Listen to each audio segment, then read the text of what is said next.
Hello बच्चों, welcome back to Manshu classes. आइए देखते हैं एक्सरसाइज 1.1 का क्वेश्चन नंबर 5। क्वेश्चन गिवन है, check whether the relation R in R defined by R is equals to a comma b such that a less than equals to b cube is reflexive, symmetric और transitive. तो simply question में बोला है कि एक real number का set हमको दिया है और उसमें एक रिलेशन है बच्चों ए कोमा बी, जहां पर ए की वैल्यू लेस देन है या फिर इक्वल है बी क्यूब के।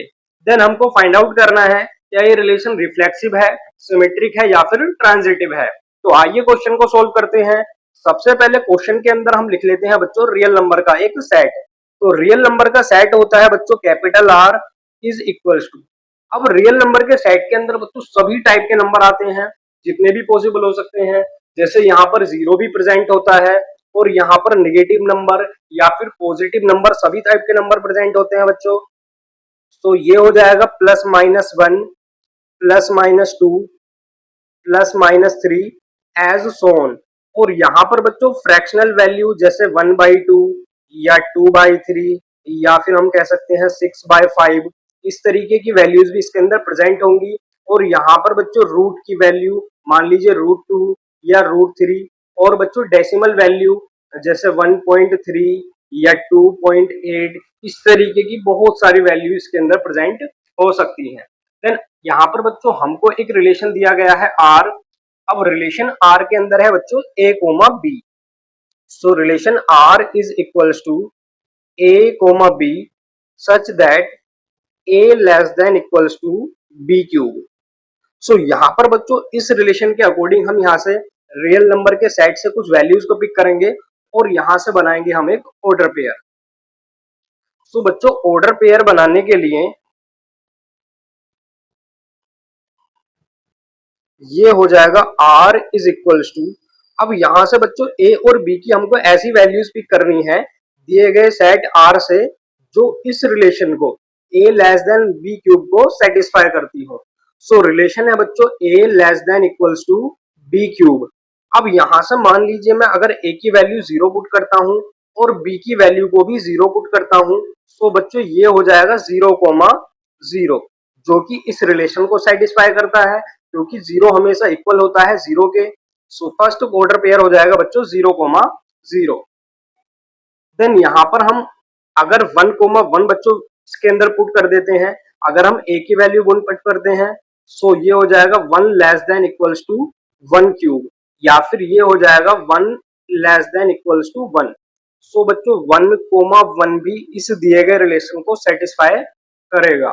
देन अगर हम पुट करते हैं 2,2, सो ये हो जाएगा 2 less than equals to 2 cube, या फिर ये हो जाएगा 2 less than equals to 8। So ये जो होगा 2,2 ये भी इस दिए गए रिलेशन को सेटिस्फाई करेगा। और अगर यहाँ पर हम वैल्यूज पुट करते हैं कुछ और, मान लीजिए मैं यहाँ पर 2,3 पुट कर देता हूँ। सो यहाँ पर हम वैल्यू लगाएंगे बच्चों रिलेशन के अंदर, रिलेशन है a less than equals to b cube. So ये हो जाएगा 2 less than equals to 3 cube. So ये हो जाएगा 2 लेस देन इक्वल्स टू 27, जो कि रिलेशन को सेटिस्फाई करता है। सो यहाँ पर बच्चों 2,3 ये भी रिलेशन के अंदर प्रेजेंट हो सकता है। इसी तरीके से अगर हम वैल्यू देखें यहाँ पर 3,4, सो ये 3,4 भी इस रिलेशन को सेटिस्फाई करेगा। तो आइए अब हम चेक करते हैं क्या ये रिलेशन रिफ्लेक्सिव है या फिर नहीं है। तो बच्चों रिलेशन को रिफ्लेक्सिव होने के लिए फर्स्ट पॉइंट है रिफ्लेक्सिव।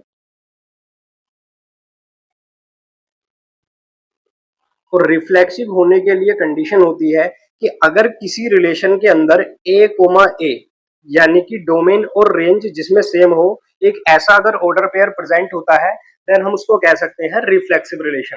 सो यहाँ पर चेक करेंगे, जैसे कि फर्स्ट ऑर्डर पेयर है 0,0, तो 0,0 बच्चों रिलेशन के अंदर प्रेजेंट है।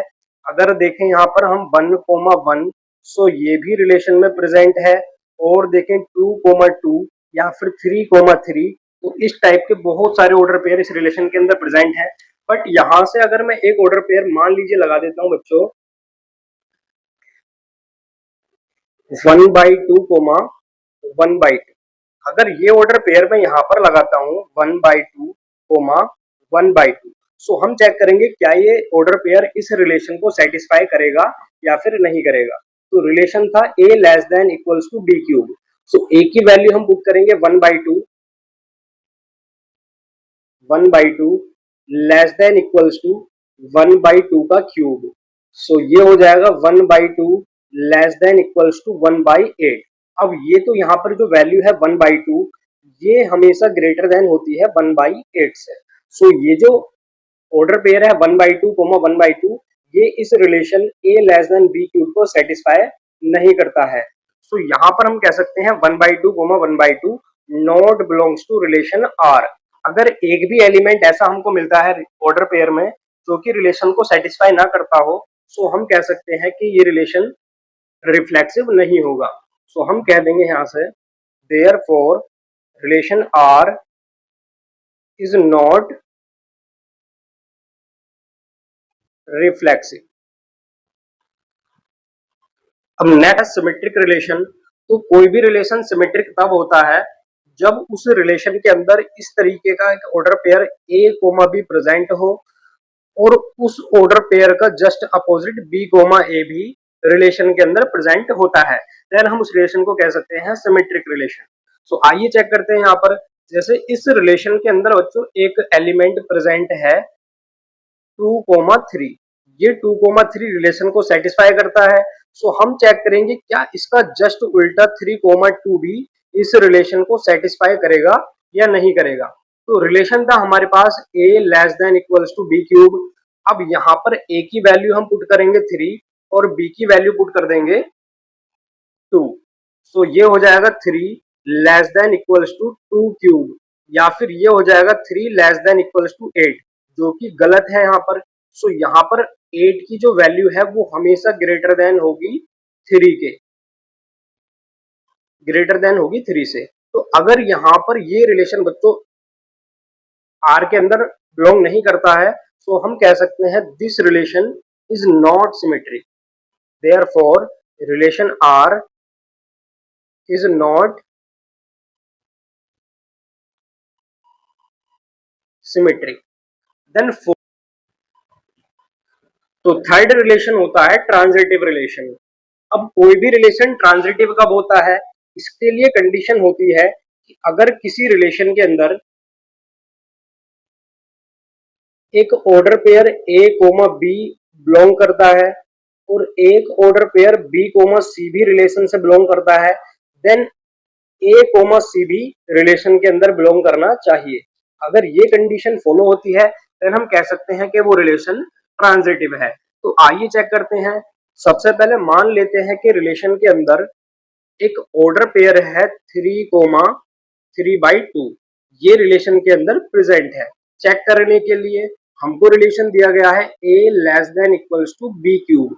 अब a की वैल्यू पुट करेंगे 3 और b की वैल्यू पुट करेंगे 3/2। सो ये हो जाएगा 3 लेस देन इक्वल्स टू 3/2 का क्यूब। सो ये हो जाएगा 3 लेस देन इक्वल्स टू 27/8।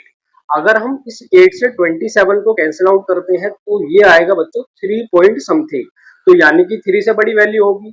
सो ये जो रिलेशन होगा बच्चों ये हमेशा सेटिस्फाई करेगा रिलेशन। सो ये जो ऑर्डर पेयर है 3,3/2 रिलेशन के अंदर प्रेजेंट है। अगर एक और हम यहाँ पर लेट कर लें 3/2 कोमा यहाँ मान लेते हैं 6/5, ये भी चेक करेंगे क्या ये रिलेशन में प्रेजेंट है या फिर नहीं है। सो यहाँ पर रिलेशन था a less than equals to b cube, a की वैल्यू पुट करेंगे 3/2 और b की वैल्यू पुट करेंगे 6/5। सो ये हो जाएगा 3/2 लेस देन इक्वल्स टू 6/5 का क्यूब। सो ये हो जाएगा 3/2 लेस देन इक्वल्स टू, ये होगा 216/125। और जब हम 125 से इसको कैंसिल आउट करेंगे तो ये जो वैल्यू आएगी बच्चों 3/2 से हमेशा बड़ी वैल्यू होगी। सो यहाँ पर हम कह सकते हैं कि ये जो ऑर्डर पेयर है ये भी रिलेशन के अंदर प्रेजेंट है। अब हमको चेक करना है क्या ये रिलेशन 3,6/5 3,6/5 ये भी हम चेक करेंगे क्या ये रिलेशन के अंदर प्रेजेंट है या फिर नहीं है। तो उसके लिए यहाँ पर हम सोल्व करेंगे।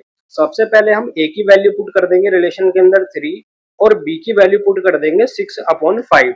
सो ये हो जाएगा 3 लेस देन इक्वल्स टू 6/5 का क्यूब। सो ये हो जाएगा 3 लेस देन इक्वल्स टू 216/125। अब यहाँ पर जब हम इसको सोल्व करेंगे बच्चों डेसिमल में, तो ये जो वैल्यू आएगी ये हमेशा 3 से लेस होगी, छोटी वैल्यू आएगी हमेशा। बट हमको रिलेशन दिखाना है कि 3 छोटा होना चाहिए हमेशा इससे, बट ये वैल्यू आएगी 3 पॉइंट समथिंग। सो इसीलिए हम कह सकते हैं कि 3,6/5 not belongs to relation R. So अगर ये रिलेशन से बिलोंग नहीं कर सकता है तो हम कह सकते हैं this relation is not transitive. Therefore, relation R is not transitive. I hope आपको ये क्वेश्चन बहुत अच्छे से क्लियर हो गया होगा।